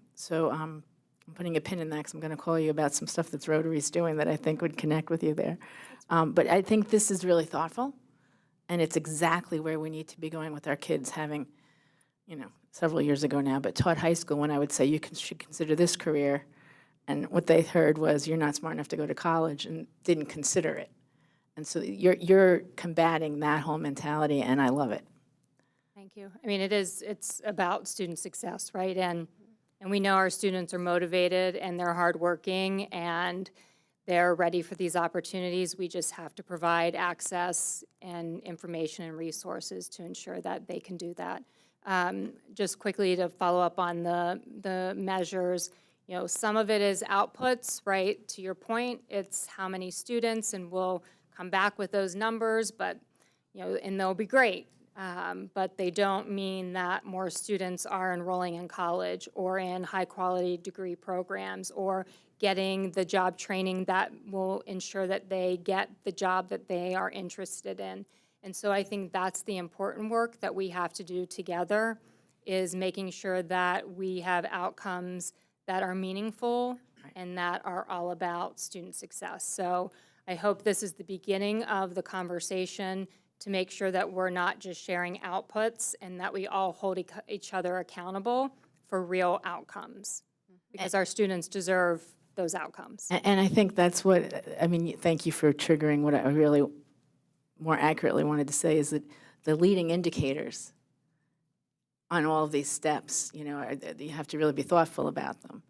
And that's kind of borrowing from our overall goals and guardrails, where, we're trying to think about not just what are the outcomes, but how do we know we're on track to getting them, and are we getting it right, and are we getting it right? And that's hit or miss, and not hit or miss, but trial and error sometimes, but either way. And the other thing, quickly, I'm sorry, and I'm taking a lot of time, I could see this morphing into portrait of a graduate work. It may not be clear right now, but as we talk about, global empathy or creativity, and all of a sudden you're doing a virtual reality of how to build stairs, that is construction and geometry and all of those things. And then it becomes, how do you communicate that? So now you've got communication, how to use technology. Maybe, somebody in another part of the city needs it. Then you've got empathy. How are you building stairs for a family who needs stairs? Or, whatever it is. I could just see that if we're really thoughtful about this, this could become portrait work very easily, even if it's not there right now. Well, the attributes of portrait of a graduate don't differ from those that students need to be successful in college or successful in the workforce. So your attributes make them good students and good citizens and graduate high school, and they also make them good college students and successful college students and successful in the workplace. So it's, those attributes across all sectors. Yeah, but I could even see how your work is a leverage for us to be delivering on the attributes, I guess, is what I'm saying. Absolutely, yes. Angela, Dr. Chapman says our time is up. Oh, sorry, well, that's Carol's fault. That's all right. Yes, but thank Thanks, you. everyone. Thank you so Appreciate it. much for your support and for sharing with us tonight the exciting work of this pilot. We appreciate it. Thank you. Thank you. Okay, and next up, we wanted to give you a brief preview about the content for our upcoming PD Day, which is coming up in just 2 weeks. The district's, it will be our first PD Day for 2023. Teachers and staff will be engaging in PD on January 17th. And this marks the third PD Day of this school year, and it will be a district-wide, district-led PD Day. So some of our PD Days are building-led, and some of them are district-wide. And so I've asked Dr. Walker to share with us just a short preview of what can be expected for our upcoming PD Day. So good evening, President Adair. Congratulations, Vice President Vera, board members, and Dr. Chapman. I want to just provide some context for our professional development work. We are looking to be more and more collaborative on the front end and more integrated in terms of how we're thinking about professional development. So academic services, as well as the Office of Training and Development, that works on professional development for our classified personnel, are merging. And so that training and development department will fall under academic services. This is critically important as we continue to think about and want to get better with alignment in terms of how we're thinking about how we're providing services for our adults, because we know, as you all often say, that for student outcomes to improve, our adult behavior must first change. So our academic services focus will be around 3 priorities, and we're looking at letters, MTSS, and instructional coaching. And so you've heard these things. Those things are for us to be narrow and deep, for us to be integrated and coherent in terms of how we are thinking about this work. In addition, we have sessions for our curriculum teams. Teachers will also be working alongside educational leaders so that we're embedding additional learning for our adults in that process. In addition to our elementary teachers, primarily for our elementary teachers, they're working on our literacy and our reading proficiency, which is primarily the focus is on letters, which is on phonics and phonemic awareness, and ensuring that our kids in those primary grades, grades 1, 2, have a clear understanding and foundation so that they can be successful, not only learning to read, but then also reading to learn. Also, for our secondary teachers, we have content-specific learning experiences where those teachers can choose alongside their peers with specialized programming, and that is provided primarily by academic services. And as I said earlier, we want to specifically name that we do have professional development for our Class 5 staff. We need to make sure that we're thinking about all of our adults in their professional development needs. And so for those particular professionals, they'll be working on topics such as our Google platforms, Microsoft Excel, customer service strategies, and how to support students with autism.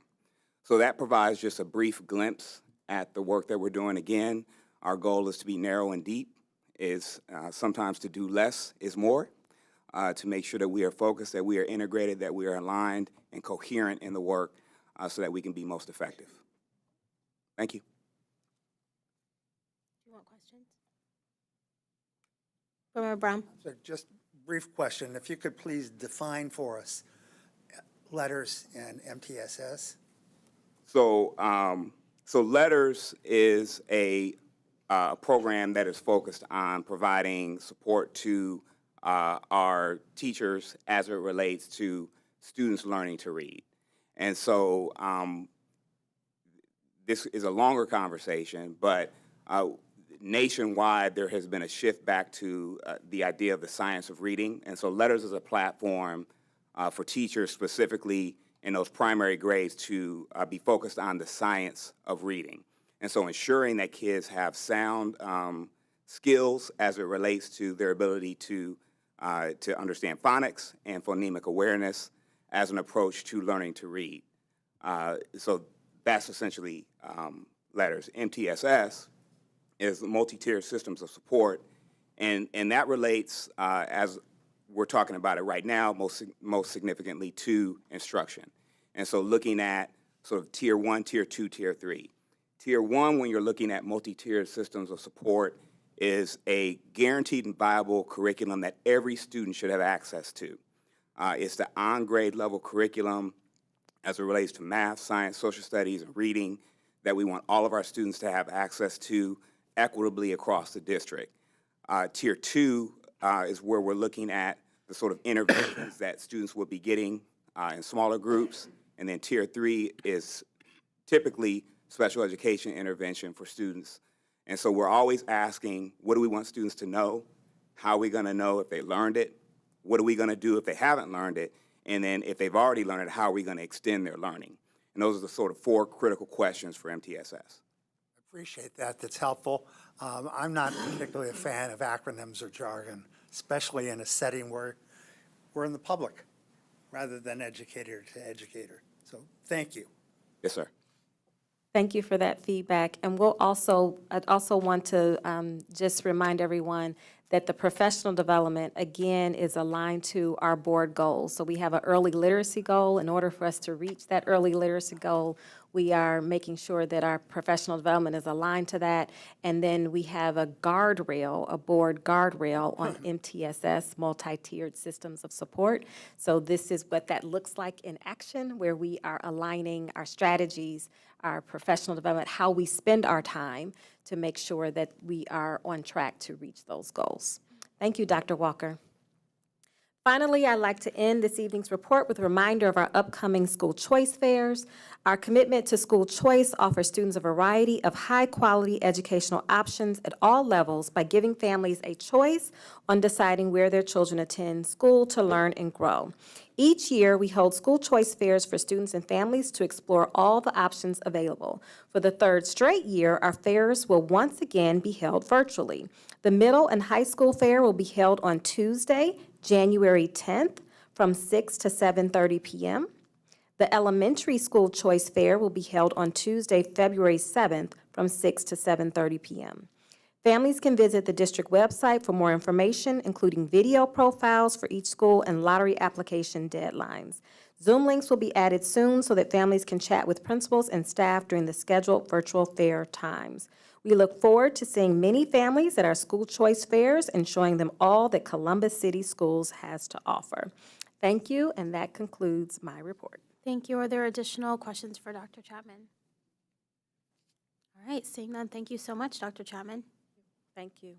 All right, we're going to move over to our internal auditor's office. Hello. Hello. Do you have any announcements?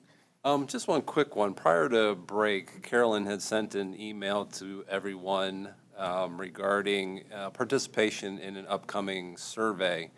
We are hoping to have that link available hopefully next week. So we just wanted to remind folks to be on the lookout for it.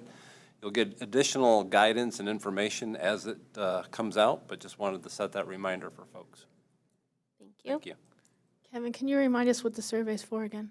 Yeah, it's a project that OIA is leading involving some Council of Great City School, other chief internal auditors, and it's like a pilot project that we're doing to try to measure alignment between the different views of folks on different risk areas. And so we're trying to just get your input so that we can see where we align, where we don't align, where those opportunities for action are and things that need attention. But it's a pilot involving 8 schools, all which are members of the Council of Great City Schools. They too are their board members.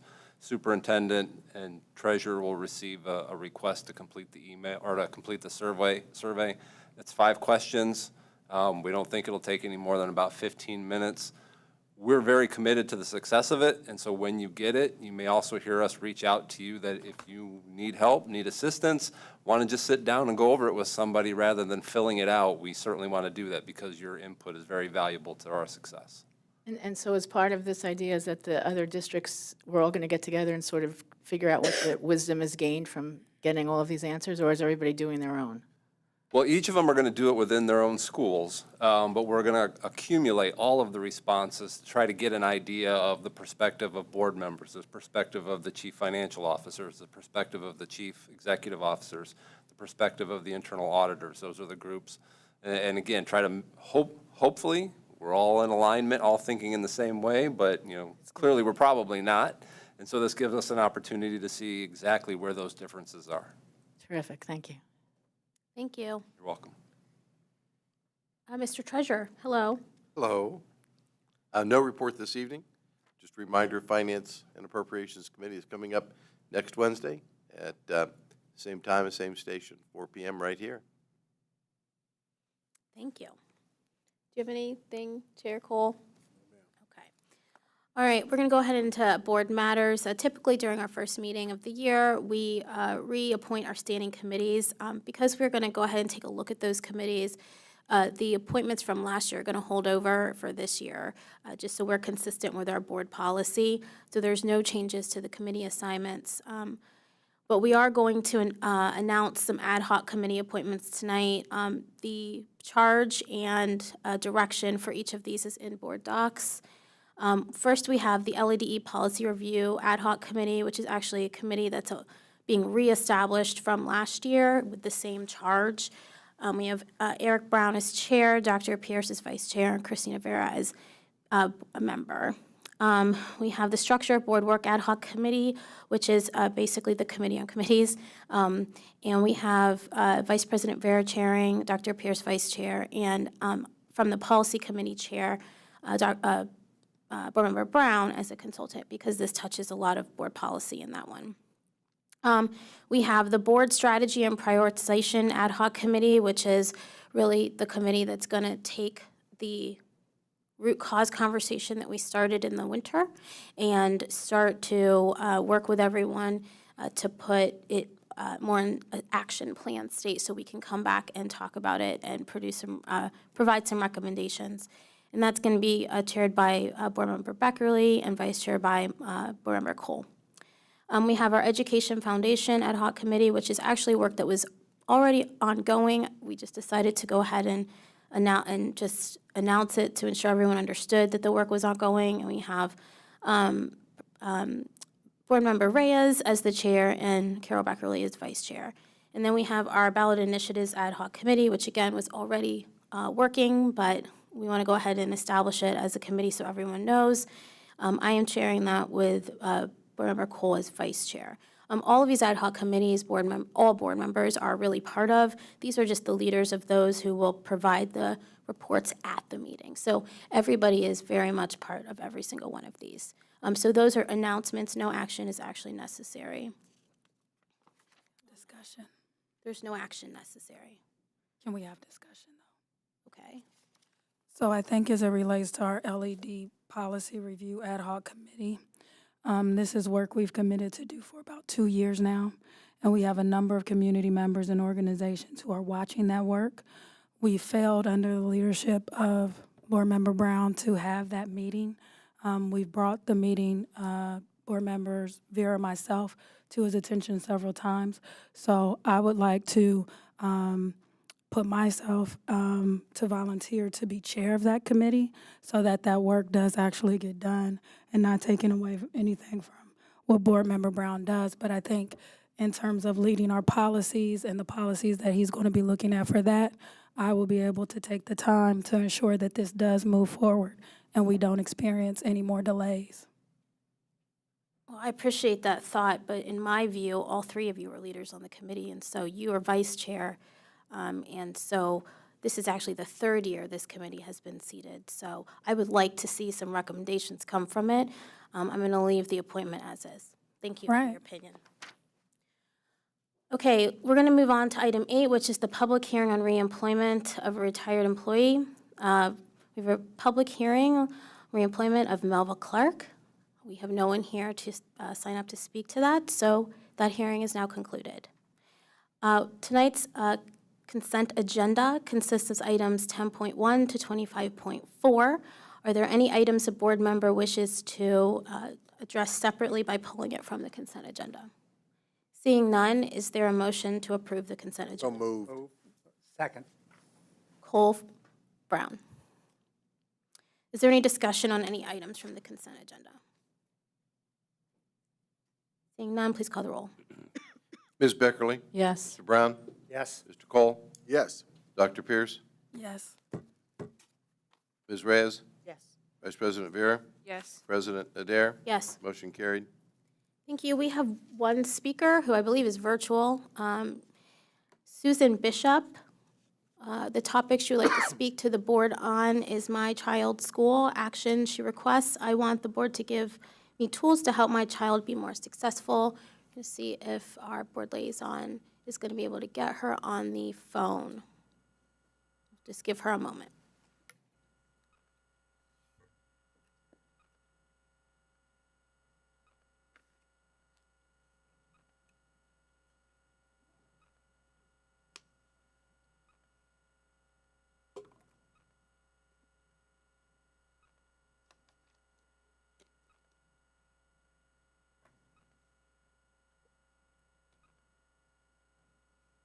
President Adair, the speaker's on the line. Thank you. Ms. Bishop, you have 3 minutes to address the board. You may begin. Hi. Hello. Thank you. I want to thank you for giving me this opportunity today. I hope you had a restful winter recess. My name is Susan. I'm a mother of a second grader in the CCS school system. I have a few topics that I'd like to run through with you today. First, what does the district define as excellent attendance? As you touched on today, many schools are having attendance celebrations right now, and there are more incentives in the future. However, many kids have no choice in missing school, excluding kids from activities because they miss school due to sickness, religious holidays that CCS doesn't recognize, doctor's appointments, car trouble, etc. It doesn't feel right to me when other kids are participating in celebratory activities. I know you're trying to curb chronic truancy, but I think that the perfect attendance metric is a worn-out metric that feels exclusionary, and I think that we can do better, maybe having celebrations for kindness and maybe personal goals. Next, I'd like to touch on the winter break reading challenge. If you're unfamiliar, the challenge expects students to log onto their clever dashboards to log reading time to earn personal prizes as well as prizes for their school. However, many households just don't have access to tablets or laptops other than the ones that are sitting in the classrooms. It's a great idea. We read to our kid all the time, or read with our kid all the time. It's a fun challenge, but for families without the technology in their homes, they miss out because they can't log in. How can we make these kinds of challenges fair across the board?